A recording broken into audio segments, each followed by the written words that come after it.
To me, a healthy boardroom is one where there is a vibrant sharing of ideas, where very few things are off the table, that you can ask hard questions, where management teams can admit things they're concerned about. You can have real talk. Welcome to Boardroom Confidential, a podcast by Sherpany where business leaders tell the stories they usually only share with their peers. Each episode, we have 3 items on the agenda: pressure, lessons, and boardroom dynamics. I'm Emily Sheffield, journalist, broadcaster, former newspaper editor, and board member. And I'm looking forward to sitting down with senior leaders to talk about what really goes on behind the boardroom doors when the pressure's on and the stakes are high. Joining me this week is Brian O'Kelly. Brian is a serial entrepreneur who has built and sold multiple companies throughout his career. He was co-founder and CEO of AppNexus, a tech company operating a cloud-based software platform that enabled and optimized programmatic online advertising. He started the company in his apartment in 2007 and sold it to AT&T in 2018 for more than $1.5 billion. In 2019, he went straight on to co-found Waybridge, a supply chain tech company. And he is now co-founder and CEO of Scope3, a climate intelligence platform for the media and advertising industry. Brian has served on numerous boards over the years, bringing decades of experience from early-stage startups through to major exits. He's been described as the godfather of ad tech, and it's my great pleasure to welcome you to the podcast, Brian. Well, thank you for having me.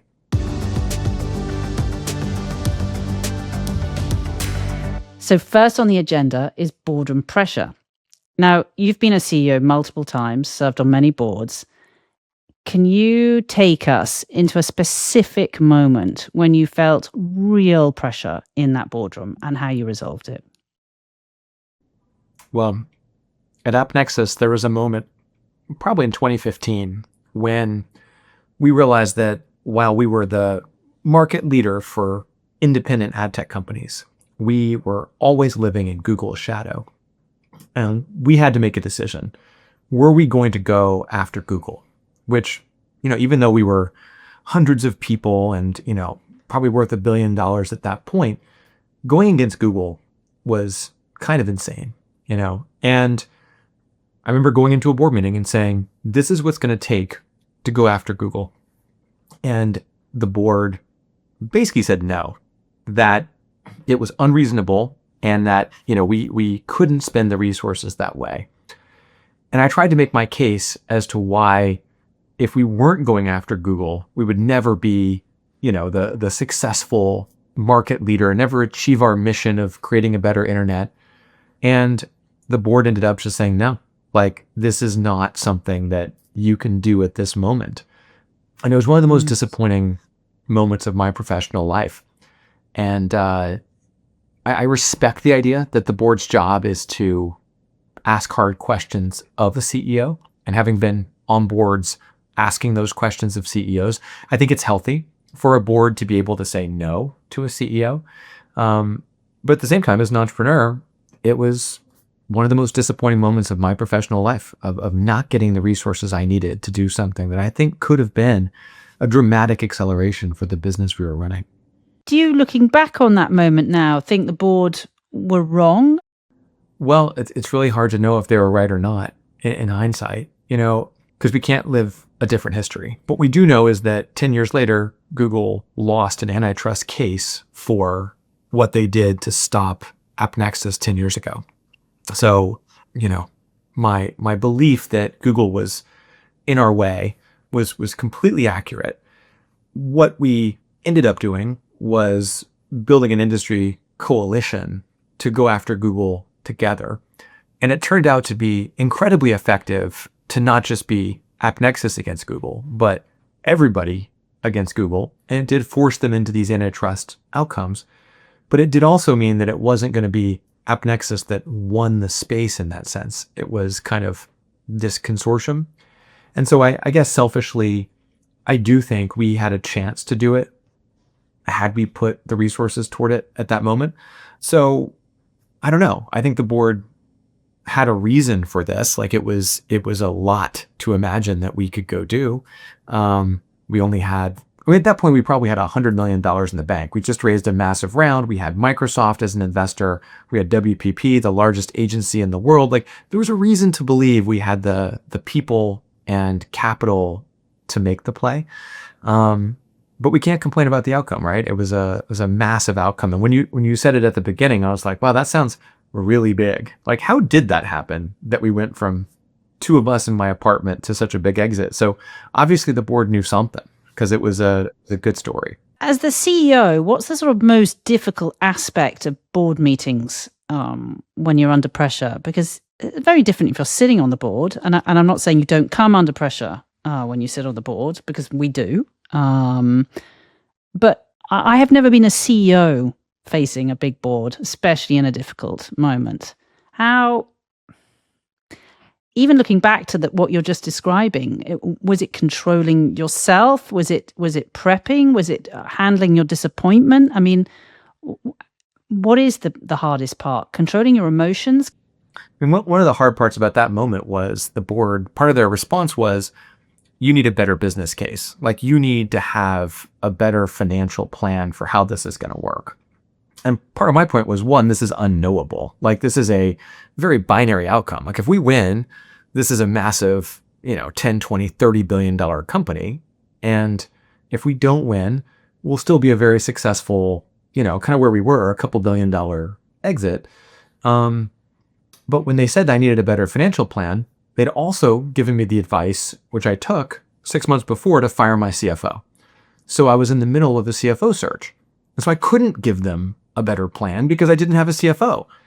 And hiring a CFO was, so there's an interesting tension for a board where I live this business every day as a CEO. Not only am I the founder of the company, I'm managing hundreds of people. I'm dealing with so many different things.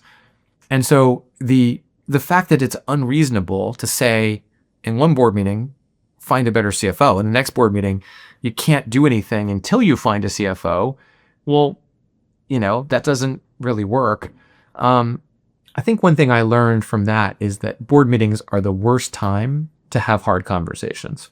And since then, I religiously had pre-meetings with every board member before every board meeting, because what I realized in that moment was that one board member didn't like my plan, and then very convincingly argued in the board meeting to everybody else not to do my plan. But I think if I had had those conversations beforehand, I would have gotten that feedback about the financial plan maybe beforehand. Maybe I could have been better prepped, or I could have said, look, this is unknowable. And in fact, that board member and I had coffee, a few months later. And I said, I really, really didn't appreciate the way you treated me. I think you were being completely unreasonable. Like, there is no spreadsheet for this. You can't make a spreadsheet. I don't care how much knowledge you have. This is a, like a inflection point for the business, and you can't see through it. And he said, well, I don't work well. I don't like situations with this kind of uncertainty. I said, well, why do you sit on startup boards? Like, what do you? That is what startups are. Yeah, maybe you shouldn't be a VC. Maybe you should find like something more private equity like that. So some of this is just fit between, like, I'm an inventor, right? I'm kind of like, my job is to find the impossible way to do something that nobody else could. And if a business can be translated into a spreadsheet, I'm not your guy. Like, you don't want to hire the CEO because there's people who are much better at optimizing than I am. And I'd say the same thing the other way. Like, if you want a board member who can, go line by line through a financial plan and give like hyper detailed feedback, there's other people who are way better than I am.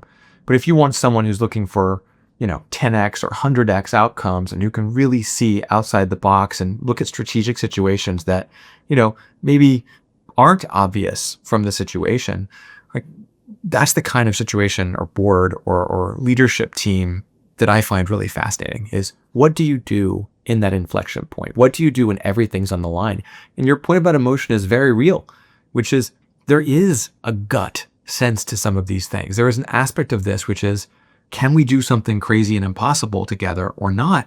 And that's not just about, cell A4 equals 16. It's about, do I have the right team?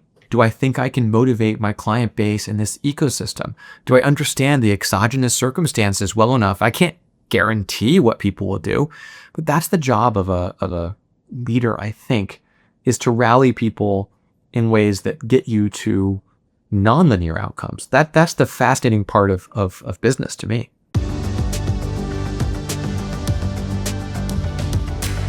We're going to move on to boardroom lessons now, but I'd just like to carry on that point, actually. So would be one of the key lessons that you learned from that experience and you would advise others, especially if they're building a company that incredibly ambitious, high growth entrepreneur, thinks outside the box, is that you may want to take a pretty dramatic step, like know your board really well. To me, a healthy boardroom is one where there is a vibrant sharing of ideas, where very few things are off the table, that you can ask hard questions, where management teams can admit things they're concerned about. You can have real talk and say, look, this is something I don't have an answer to. How can you help? But that means it has to be a shields down environment. I use board meetings as a way to help my team imagine themselves as CEOs, in a sense of how did they tell their story, not to manage the board, but to actually practice that exercise, even with their teams, of saying, how do we concisely explain our opportunities, our risks, where we're making progress, where we need help? Being concise is a sign of excellent thought. It's not the point. The slides aren't the point. The point is, do you know your business and your function well enough that you can actually make a set of concise slides? Do I understand the business well enough that in 7 bullets on the executive summary, I can tell you everything you need to know about the business? Sometimes I'll put a little thermometer, like fear versus greed, at the bottom. Like, how am I leaning? Because those are the only emotions that really, matter, right? Am I playing defense or am I playing offense? Sometimes both. And that's the stuff that I think really matters both up and down. Does my leadership team think that I get it? Does the board trust me? Look, the public is very difficult, right? The public is a totally different thing. We should not treat our board like the public. We should treat the board like the best advisors that we can find. Those checks and balances matter a ton. The board has to have the same level of accountability that the CEO does. But at the end of the day, I want a board that's betting on me, that gives me the best possible advice. And if I say, listen, guys, you pay me to take risks. I promise that not every risk I take is going to pay off, but my job is to make sure that I take the right risks. And your job is to help me make the right choices and not to spend, a year raking me over the coals if I make a bad call.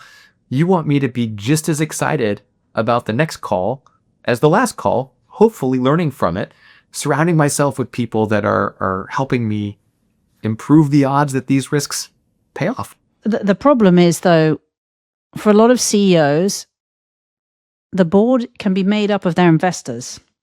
They don't always get to choose who's on their board. What is your advice to someone raising money who may not always have the choice of exactly where they get that money from? How do you then approach a board where you've maybe got a bunch of people on there you think are great, they're going to advise you, they're going to back you, they're going to be an absolute sort of optimum to you building your company, but there might be some investors on there who are actually anti-risk, may feel, as you say, you end up as a leadership team having to spend way too much time convincing them to move with you. In 2008, I had 3 term sheets. One was from a strategic, like a potential customer, and that was at a 30 million pre, which back then was a lot of money. Now it's not. I had one from a smaller firm at probably a 24, 25 pre, and I had one from Venrock at I think 20 pre. And it made no sense to take the 20, right? This is a totally different valuation. And yet I had this sense that Mike Terrell, who was the investor at Venrock, was the kind of person that would make me a better CEO. He was a sales guy. He had done this massive deal with Microsoft where, he sold them what became Internet Explorer, and he struck me as the kind of person that would bet on me and also coach me as a first-time CEO in ways that I desperately needed. And while I think one of the term sheets was from Comcast, like it would be great to have NBC and Comcast on the cap table, like a huge opportunity. My instinct was that I needed the best team around me. And so I took Venrock's money. And Mike was not just an amazing board member, he was a mentor. And a year later, he said to me, you need to hire someone who can help you run the commercial side of this business. And I went out and found Michael Rubenstein, who was actually a competitor. He was at Google. And I convinced him to join AppNexus. And he and I became probably the most effective team in the history of ad tech at leading and building a business together. He was the reason that we were a successful company, and 100% give Mike credit for recognizing that I was missing that business partner. And 2 years later, we ended up literally negotiating with Microsoft for one of the biggest commercial deals in the industry's history. At one point, I put Mike on the phone with a guy from Microsoft and was like, look, Mike, you've done this before. Can you just help me negotiate? And how crazy is it that I had a board member who'd done a massive enterprise deal with Microsoft, and then I did a massive deal with Microsoft, right?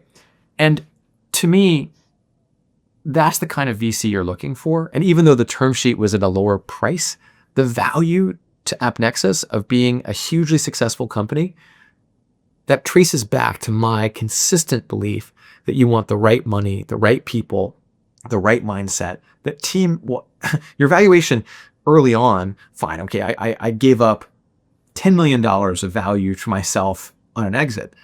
But would it even have been an exit if we hadn't had a great board member?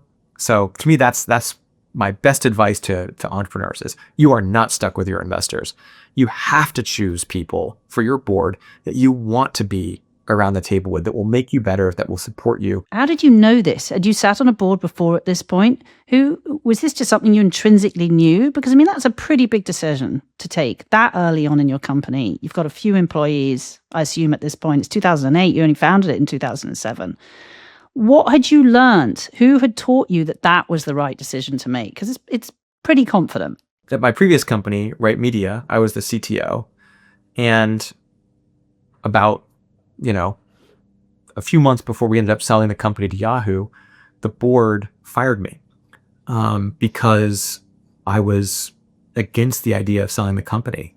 And it was really crazy idea. Why would they fire me? I had invented the idea. I was running the business, and they basically let the politics of sort of all these sort of greedy people around the table. They made me a sacrificial goat of some sort. And they took all my equity and distributed it out amongst themselves. So I'd had this horrible board experience where I'd gotten completely screwed over by a board. And then when I started AppNexus, I got incredibly lucky.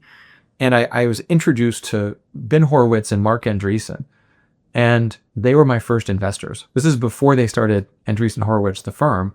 And so I would just fly out to Silicon Valley and go to a diner. And Mark would be there in like a crazy tracksuit, like bright orange or bright green or something. And I would just get this amazing advice from Mark and Ben.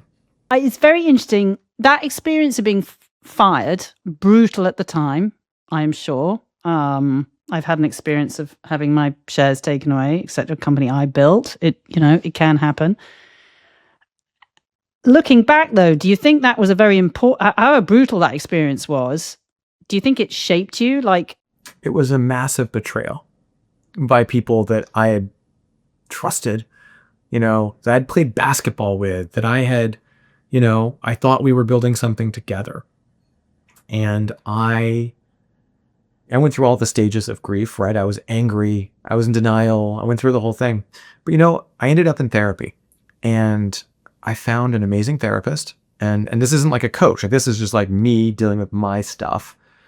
And she really helped me understand that, holding a bunch of anger against these people, wasn't going to serve me at all. That, at heart, I'm a creative person. The best thing I could do is to create. If I could just find that creative spark and invent things and build, regardless of them, they all just missed out on a decade plus of incredible invention. They could have been at the table to do amazing things together. Yeah, I'm sure they're all kicking themselves now.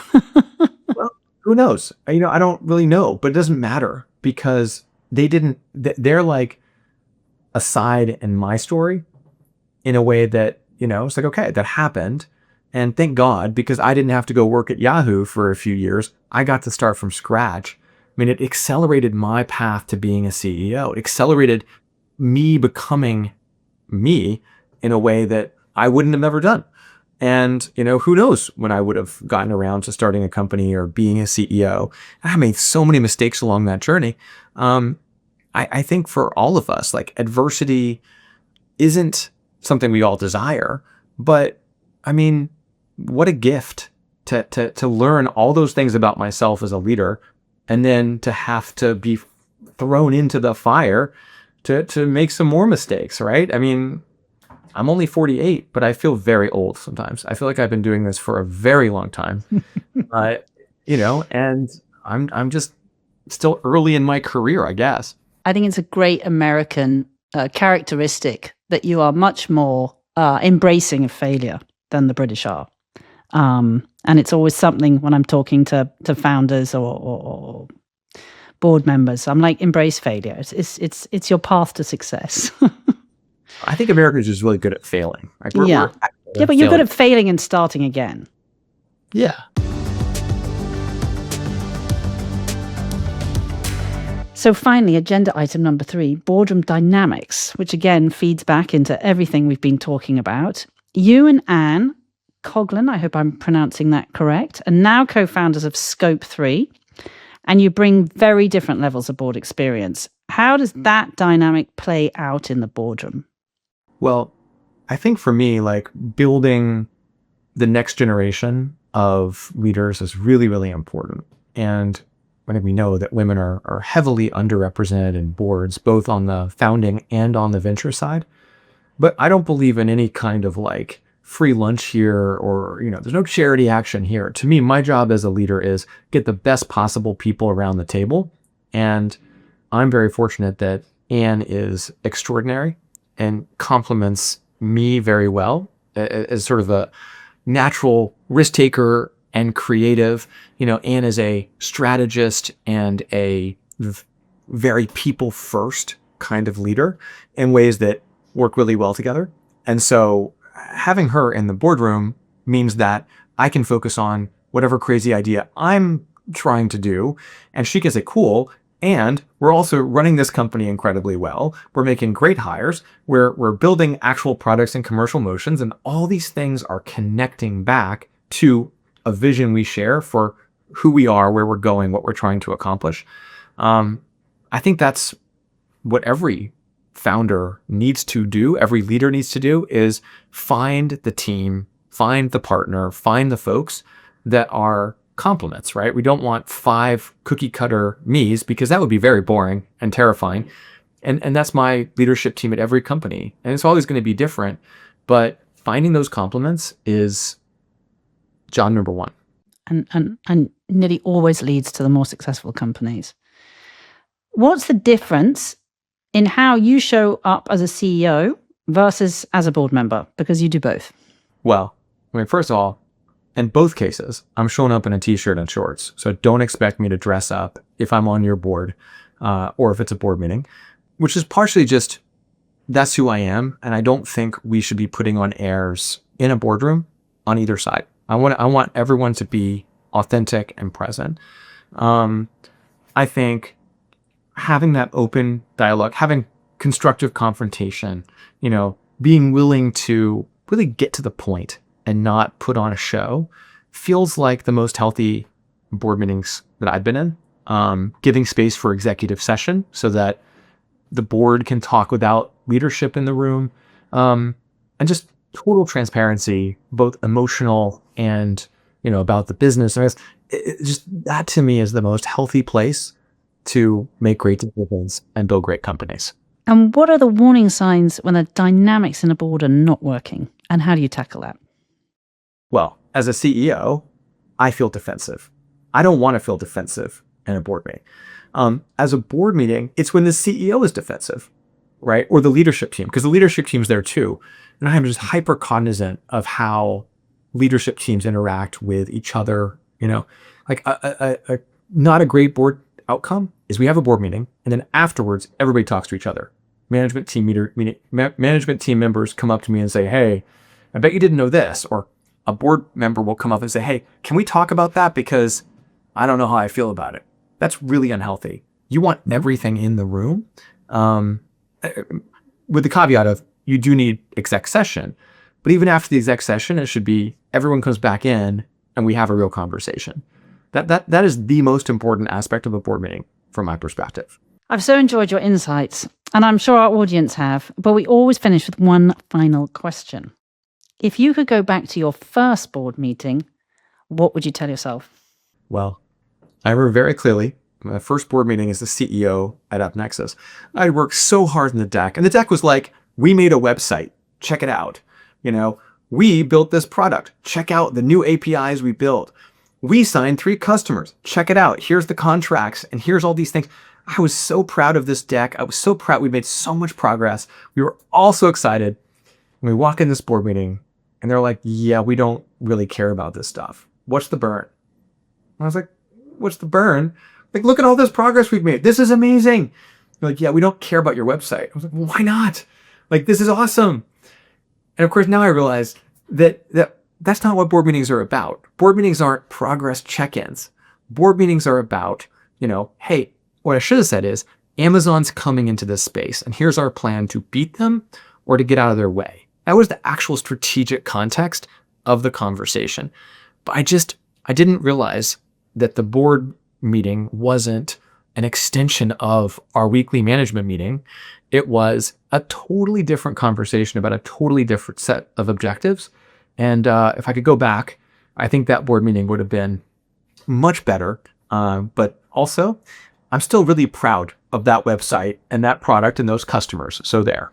Brian O'Kelly, thank you so much for sharing your boardroom stories with us and giving us your time and commitment. You've been listening to Boardroom Confidential, a podcast by Sherpany. Sherpany is a leading meeting management solution designed to meet the unique needs of the board committee, and executive meetings. Find out more at sherpany.com and make sure you subscribe to the Boardroom Confidential podcast to hear more business leaders tell the stories they usually only share with their peers.